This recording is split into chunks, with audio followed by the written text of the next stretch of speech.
शिवे सीताराम। श्रीमद् भगवद गीता अध्याय 6 श्लोक क्रमांक 44।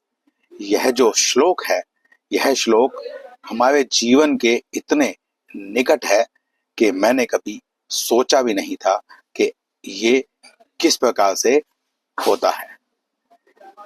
आपने भी अपने आसपास या अपने स्वयं के जीवन में ऐसा अनुभव किया होगा कि आप पहले बहुत व्यसन करते थे, बहुत बिगड़े हुए थे, गलत राह पर चले गए थे, परंतु कुछ ऐसा जीवन में घटा जिसकी वजह से आज आप बहुत नेक मार्ग पर हैं।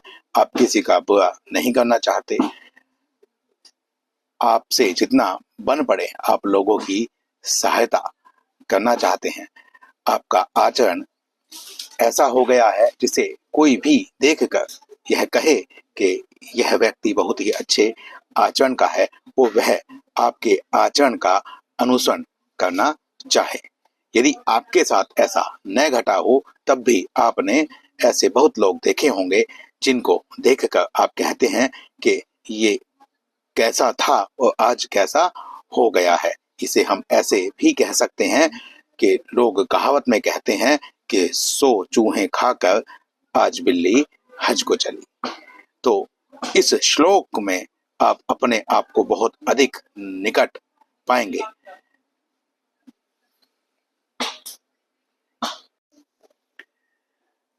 अब आपसे विनती है कि इस वीडियो को अंत तक अवश्य देखें। इस श्लोक में भगवान आपके और हमारे जीवन के बारे में, सभी जो जीव हैं उनके जीवन के बारे में बतला रहे हैं। अर्जुन ने भगवान से प्रश्न किया था कि हे भगवान, अंत समय में जो साधक अपनी साधना से विचलित हो जाता है उसकी गति क्या होती है? क्या वह लोक और परलोक दोनों से गिर जाता है? क्या वह एक बादल के समान छिन्न भिन्न होकर समाप्त हो जाता है? तो भगवान ने अर्जुन के उस प्रश्न के लिए बताया कि उसका ना इस लोक में और ना परलोक में ही कभी नाश होता है। फिर यदि नाश नहीं होता है तो उसकी गति क्या होगी? तो भगवान ने उस साधक की गति बतलाई कि वह साधक जो पूरे जीवन साधना करता रहा परंतु अंत समय में वह अपनी साधना से विचलित हो गया। यदि उस साधना से विचलित होने का जो कारण है वह भोग है,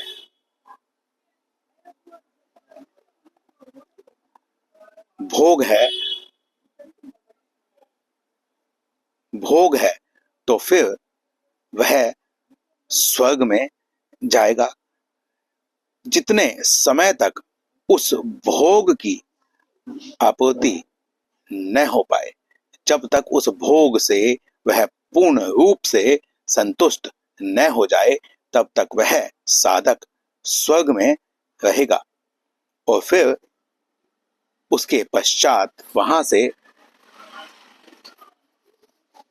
और फिर संतुष्ट होने के पश्चात उसका जन्म सूची नाम अर्थात पवित्र जो माता पिता जो कुल है वह उसे प्राप्त होगा, और श्रीमंत जो होंगे जिनके पास धन धान्य की कोई कमी नहीं होगी, जो पवित्रों में भी पवित्र होंगे, उनके कुल में उस बालक को, उस साधक को बालक रूप में जन्म मिलेगा। और वहां वह प्रयत्न करके फिर वापस से अपनी उस साधना में लग जाएगा जिस साधना से वह विचलित हो गया था। अब इसके पश्चात भगवान कहते हैं कि यदि वह जो साधक है उस साधक का पतन बस किसी ऐसी स्थिति की वजह से हो गया जिसमें भोग प्रधानता नहीं थी, जिस साधक ने पूरा जीवन वैराग्य के साथ बिताया, यदि उसे भी स्वर्ग भेज दिया जाए तो यह उसके लिए दंड के समान होगा, क्योंकि स्वर्ग में भोगों की प्रधानता होती है। जिसे अच्छे भोग चाहिए वही स्वर्ग की कामना करता है। तो फिर उसका क्या होता है? तो भगवान कहते हैं, ऐसा साधक उन योगियों, उन तत्वदर्शियों के कुल में जन्म लेता है जहां पर ज्ञान की गंगा बहती है, जो मोक्ष के अधिकारी हैं। ऐसे कुलों में उनके आचरण, उन ऐसा वातावरण और वह ज्ञान प्राप्त करने की परंपरा सब उस साधक को वहां पर मिलती है।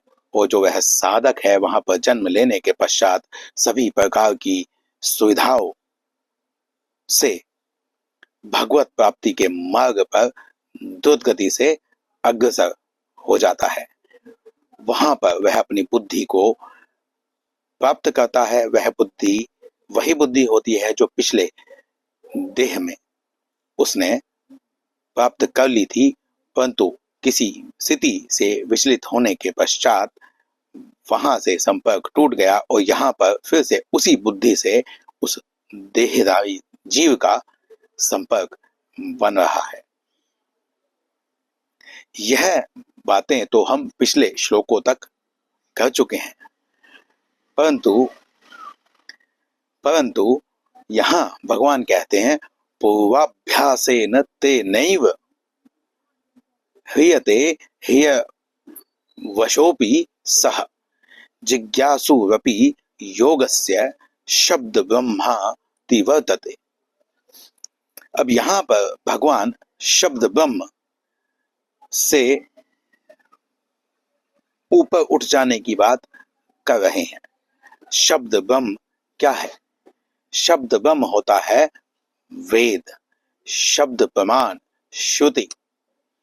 अब श्रुतियों से ऊपर उठ जाने का अर्थ क्या है? क्या वह श्रुतियों का अपमान कर रहा है?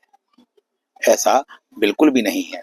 साधक का श्रुतियों से ऊपर उठना अर्थात जो श्रुतियों में विधि निषेध बतलाया गया है उस विधि निषेध से ऊपर उठ जाना, क्योंकि विधि और निषेध जो कार्य होते हैं वह सकाम कर्मियों के होते हैं। सकाम कर्मी जो होते हैं वह यह देखते हैं कि मुझे क्या करना है जिससे कि मुझे यह फल प्राप्त हो जाए। जो फल प्राप्त करने के लिए कोई यज्ञ, कोई विधि, कोई विधान, इस प्रकार की क्रियाएं की जाती हैं जिसे हम सकाम कर्म या आप कहें तो कर्मकांड आप कह सकते हैं, कि वह जो कर्मकांड करता है उससे भिन्न भिन्न प्रकार के फलों को प्राप्त करने का प्रयास करता है। तो जो ऐसा योगी होता है जो श्रीमंतों के घर में जन्म लेता है, जो योग भ्रष्ट होकर स्थिति को पाया है, वह इस विधि निषेध के प्रपंच से ऊपर उठ जाता है। वह जानता है कि क्या करना चाहिए और क्या नहीं करना चाहिए, क्योंकि वेद जो है वह आपको यह बताने के लिए है कि क्या किया जा सकता है, इस सृष्टि में क्या हो सकता है, उसके पश्चात क्या करना चाहिए और क्या नहीं करना चाहिए। यही मनुष्य के विवेक पर निर्भर करता है। अब यदि आप यह कहें कि वेदों में बलि प्रथा भी बताई गई है कि कोई यज्ञ करके, कोई हवि देकर हम उस फल को प्राप्त कर सकते हैं। अब मान लीजिए किसी बकरे की बलि देकर हम किसी लक्ष्य को, किसी सिद्धि को पा सकते हैं, तो परंतु वह पाना जो है वह तो हम स्वयं के लिए कर रहे हैं, उसमें उस बकरे का क्या दोष।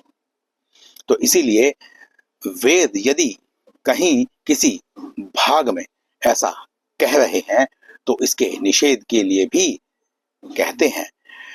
यहाँ पर नैतिकता से, विवेक से यह देखना मनुष्य का काम है। उसके लिए वह स्वतंत्र है कि वह क्या करे क्या न करे।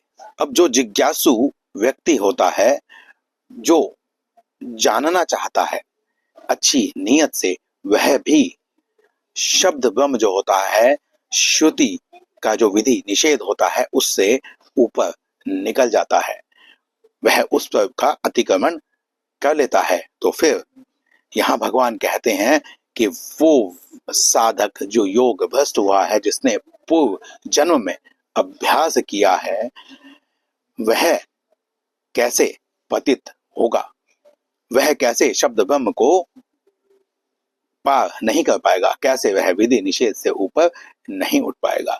तो भगवान कहते हैं पूर्वाभ्यासेन तेनेव, जो वह साधक है वह पूर्व के अभ्यास के द्वारा,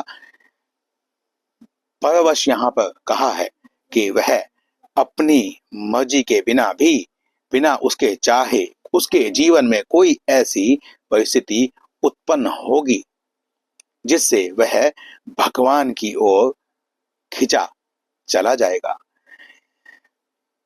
तो आप इस श्लोक से यह समझ गए होंगे कि भगवान यहाँ पर बतला रहे हैं कि यदि आप अपने जीवन में बहुत बिगड़े हुए थे, आप अपनी राह से भटक गए थे, आप कोई व्यसन कर रहे थे, कोई गलत आदत, कोई व्यभिचार आपने किया था, परंतु पिछले जन्म में आपके कर्म अच्छे थे, आपका साधन, आपकी साधना अच्छी थी, किसी भोग या किसी परिस्थिति वश वह जो साधना है वह विचलित हो गई।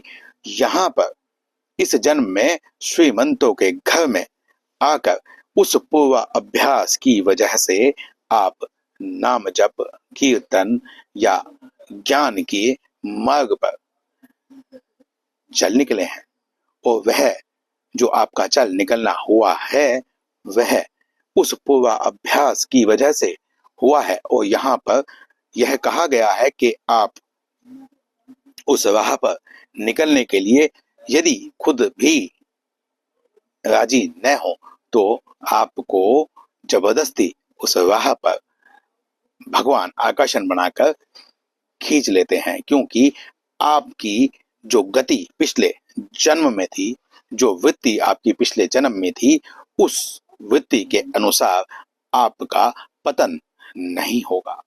जहां से आपने समाप्त किया था, अगला जो जन्म है वह उसी ज्ञान के स्तर से, बुद्धि संयोग से फिर से प्रारंभ होगा। तो इसीलिए यह जो श्लोक है यह हमारे जीवन के बहुत निकट है। आप स्वयं आकलन करके देखें कि आप भी अपने आप को जब पीछे देखते हैं कि आप कैसे थे, आपको बहुत सारे ऐसे लोग मिल जाएंगे जो भगवान को मानते ही नहीं थे, परंतु आज वो बहुत अच्छे साधक हैं और अपना जीवन बहुत अच्छे तरीके से व्यतीत कर रहे हैं। तो मैं आशा करता हूं कि मेरा आशय आप समझ गए होंगे। मेरे शब्दों में उतनी शक्ति भले ही न हो, परंतु मेरे भाव में शायद वो शक्ति होगी कि आपको मैं अपना भाव समझा सकूं। तो इस श्लोक में इतना ही, मिलते हैं अगले श्लोक में, अगले वीडियो में।